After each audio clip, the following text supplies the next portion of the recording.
के वचन पर आप सबों का हार्दिक स्वागत है। आज यहाँ पर हम लोग यीशु मसीह की परीक्षा के बारे में देखते हैं। और परीक्षा शब्द एक भयानक शब्द है। स्कूल जीवन से लेकर पारिवारिक जीवन तक हर उम्र के लोग परीक्षा शब्द से परिचित हैं, जो हर एक व्यक्ति को सतर्क करता है और संघर्ष करना सिखाती है, जो हर एक सिखाती है। और जो व्यक्ति सतर्क रहकर परीक्षा की घड़ी में संघर्ष करता है वह विजय को प्राप्त करता है। आज का उपदेश वचन में शैतान द्वारा यीशु की परीक्षा के बारे में हम पाते हैं। यह वह समय था कि यीशु पर अभी कबूतर के रूप में पवित्र आत्मा उतरा था, जो मत्ती रचित सुसमाचार 3:16 में हम देखने पाते हैं।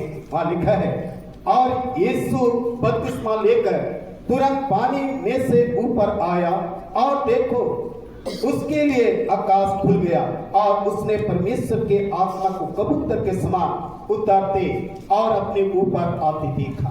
यही आज यहाँ पर जैसा पवित्र आत्मा उतरा यीशु मसीह के पास या यीशु मसीह में उतरा, और दूसरी बात यीशु जब 40 दिन रात निराहार और उपवास में था, उसी वक्त शैतान द्वारा यीशु की परीक्षा हो रही थी। यीशु के जीवन में मुख्य रूप से दो बातों को हम पाते हैं। यीशु पवित्र आत्मा के सामर्थ्य से परिपूर्ण था।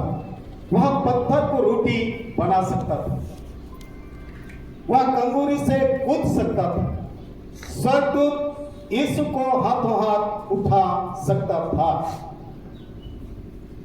लेकिन अपने स्वयं की लाभ के लिए परमेश्वर का दिया हुआ सामर्थ का दुरुपयोग नहीं किया।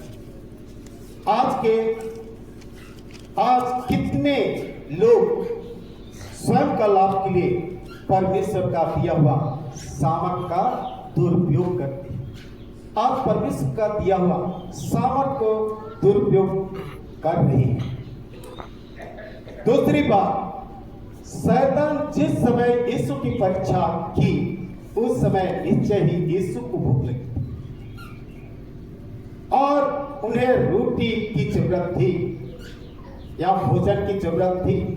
शैतान के बिना कहे अपना भोजन प्रबंध कर सकता, लेकिन ऐसा क्यों नहीं? क्योंकि यीशु अपने भेजने वाले की इच्छा को पूरा करना था। यीशु भेजने वाले की इच्छा को पूरा करना था। यूहन्ना 19 का 23। जब यीशु ने वह सिरका लिया तो कहा, पूरा हुआ, और सिर झुकाकर प्राण त्याग दिए। हाँ, तो यही चीज को आज यीशु मसीह क्या करने के लिए, पूरा करने के लिए वह तमाम प्रकार की जो संसारिक शरीर की आहार था, वह उससे अपने आप में नहीं किया, क्योंकि भेजने वाले की इच्छा को पूरा करना था। हम यूहन्ना रचित सुसमाचार 5:31 से 34 भी देख सकते हैं। 26 से मत्ती रचित सुसमाचार 26 उसका 39 में भी देख सकते हैं। तो इस तरह से प्रभु यीशु मसीह आज इस जगत के जीवन में आकर परमेश्वर की इच्छा को पूरा करने के लिए वह रोटी नहीं बनाया, और वह उस चीज को अपने आप में भी कर सकता था, लेकिन नहीं किया। यही कारण था। और हम देखते हैं कि आज यीशु मसीह इस सांसारिक वस्तुओं को प्राप्त करने के लिए नहीं, आज इस संसार में बहुत चीज आज मनुष्य के जीवन की आवश्यकता पड़ती है, रुपया, पैसा, धन दौलत। लेकिन आज यीशु मसीह को रुपया, पैसा, धन दौलत, ये सांसारिक वस्तु को प्राप्त करने के लिए नहीं। अगर इन सारे चीज वस्तुओं को प्राप्त करता तो हम लोग को उद्धार नहीं मिलता। इसलिए आज के सप्ताह में हमें कहा गया उसने मुझे पुकारा, है ना। आज आपको और हमको भी पुकारने की आवश्यकता है।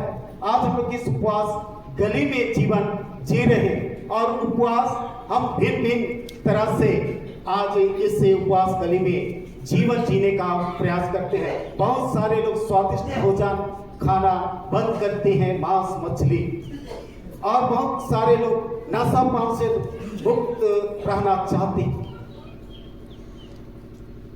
और इस तरह से उपवास का जीवन काल को बिताते हैं। लेकिन आज इससे नशापान छोड़े या स्वादिष्ट भोजन छोड़े, इससे कोई वो मतलब नहीं है। लेकिन हम लोग यशायाह नबी की पुस्तक 58 उसका 4 वचन को कोई भी पढ़ेंगे। यशायाह 58 उसका 4 वचन। सुनो, तुम्हारे उपवास का फल यह होता है कि तुम आपस में लड़ते और झगड़ते और दुष्टता से घूंसे मारते हो। जैसा उपवास तुम आजकल रखते हो उससे तुम्हारी प्रार्थना ऊपर नहीं सुनाई देगी। हाँ, थैंक यू।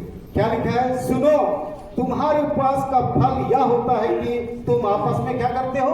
लड़ते और झगड़ते और दुष्टता से घुस्से मारते हो। जैसा उपवास तुम आजकल रखते हो उससे तुम्हारी प्रार्थना ऊपर नहीं सुनाई देगी।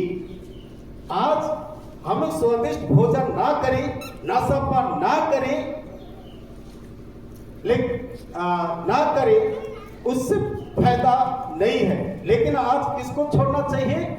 लड़ाई झगड़ा, ईर्ष्या, द्वेष, इन तमाम प्रकार की बुराई को छोड़ेंगे तब हमारी प्रार्थना सुनी जाएगी। अगर आज उपवास केवल करते हैं और हमारे जीवन में लड़ाई झगड़ा, ईर्ष्या, द्वेष, तमाम प्रकार की बुराई है तो हमारा उपवास व्यर्थ। इसलिए प्रार्थना हमारी नहीं सुनी जाती है।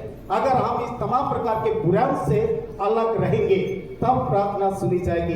5वां में पढ़ते हैं इसे 58 का, तो कहता है जिस उपवास से मैं प्रसन्न होता हूं, अर्थात जिसमें मनुष्य स्वयं को क्या करे? दीन करे। क्या करना है? दीन।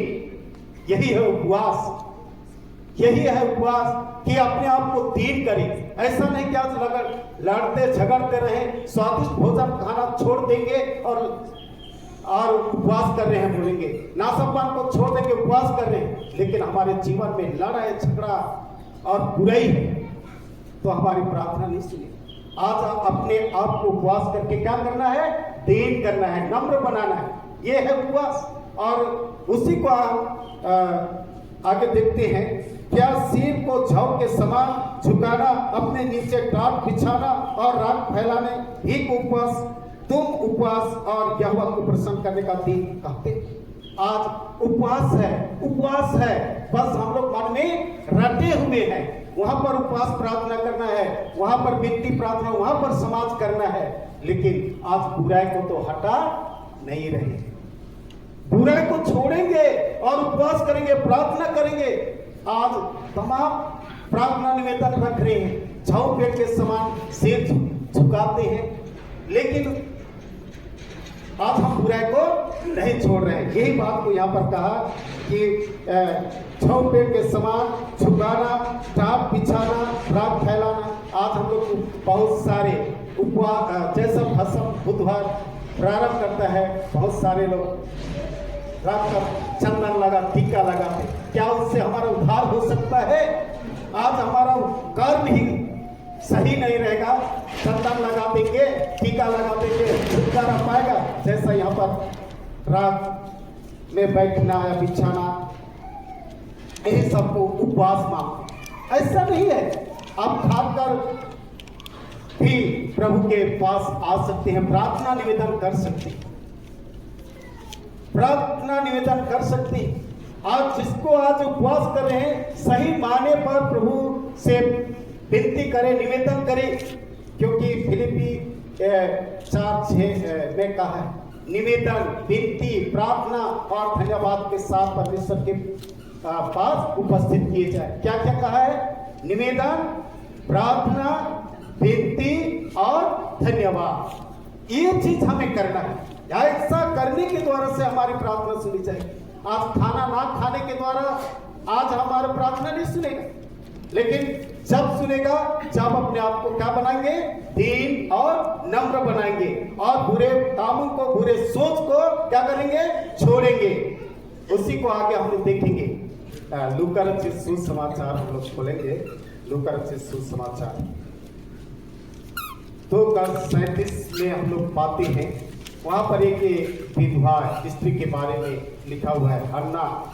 वहां पर लिखा है वह 84 वर्ष से विधवा थी और मंदिर को नहीं छोड़ती थी, पर उपवास और प्रार्थना करके रात दिन उपासना किया करती थी। तो आज यहाँ पर एक विधवा और उसका 84 साल 84 इयर्स हो गई थी। समझ सकते हैं कि वह उस स्त्री कैसे बुजुर्ग हो गई थी, लेकिन वह प्रार्थना करना नहीं छोड़ी थी।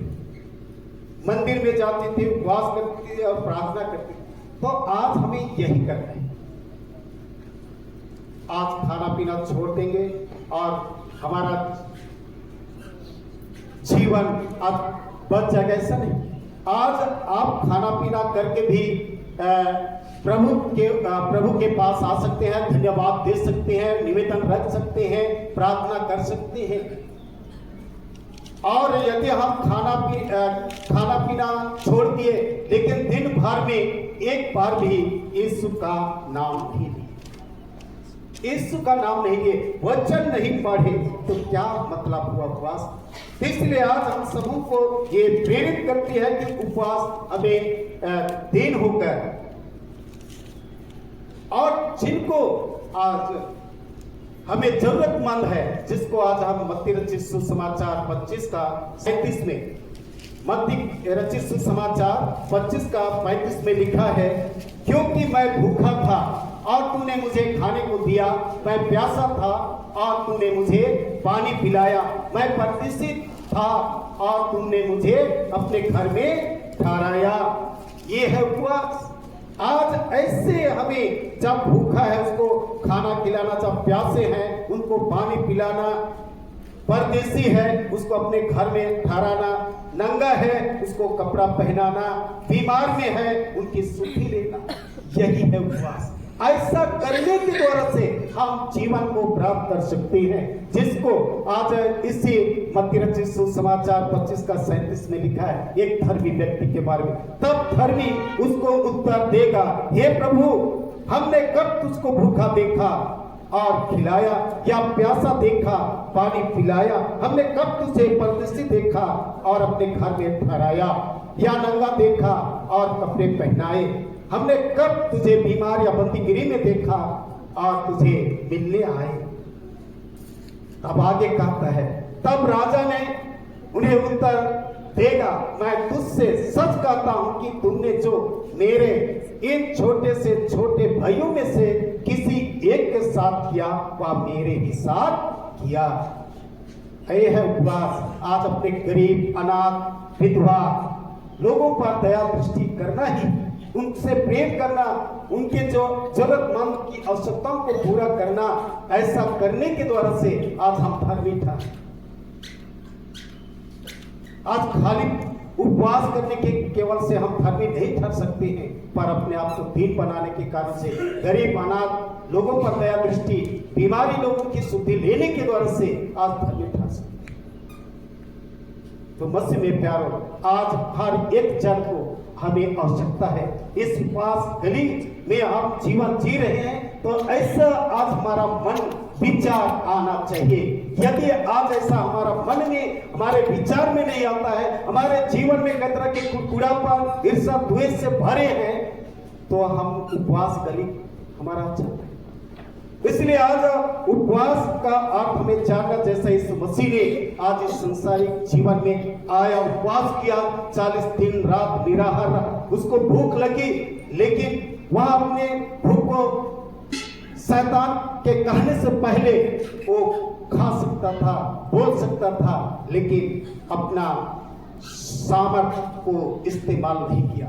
आज हम सब लोगों को भी प्रभु यीशु मसीह सामर्थ दिया है, आज हम लोग कई तरह के अपने पावर में आ जाते हैं, हम इसको कर लेंगे, हम सब देंगे, लेकिन कभी प्रभु से हम लोग नहीं पूछते।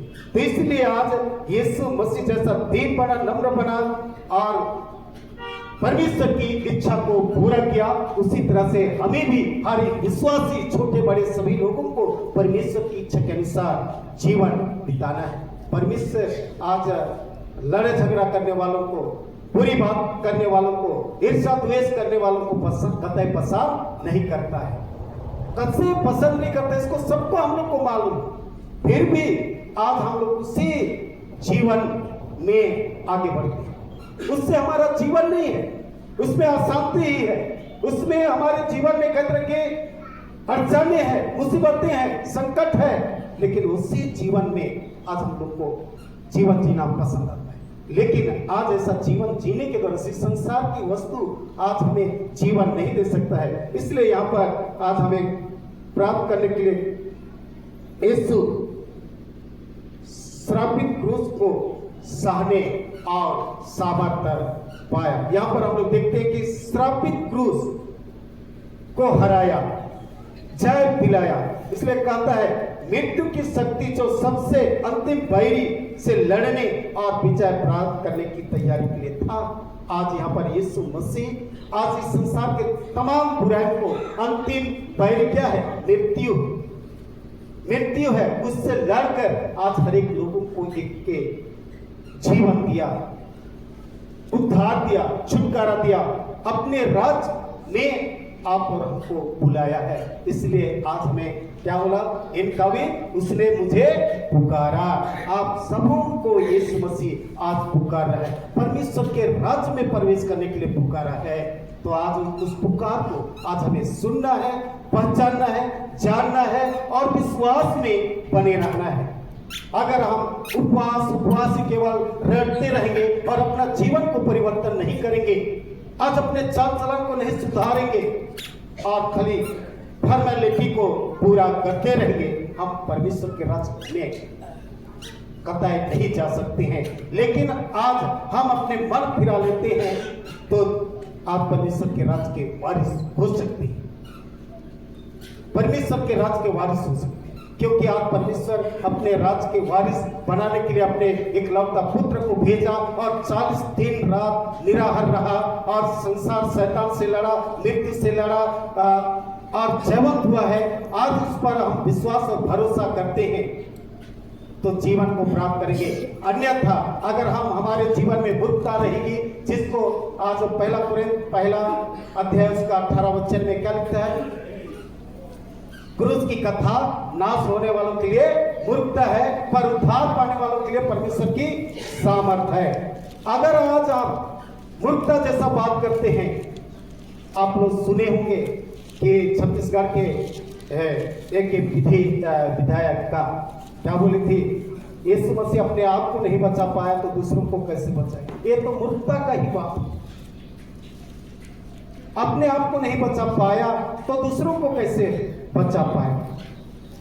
ऐसा ये मूर्खता है। आज हम लोग इस आज के वचन में देखें कि ये सारी चीज प्रभु यीशु मसीह कर सकता था, क्योंकि पवित्र आत्मा से परिपूर्ण, मुर्दों को जिलाया, 5000 लोगों को खिलाया, तो अपने लिए नहीं भोजन खा सकता था, सब कुछ कर सकता था, कंगूर से भी कूद सकता था और वो बच सकता था, लेकिन अपने आप को कभी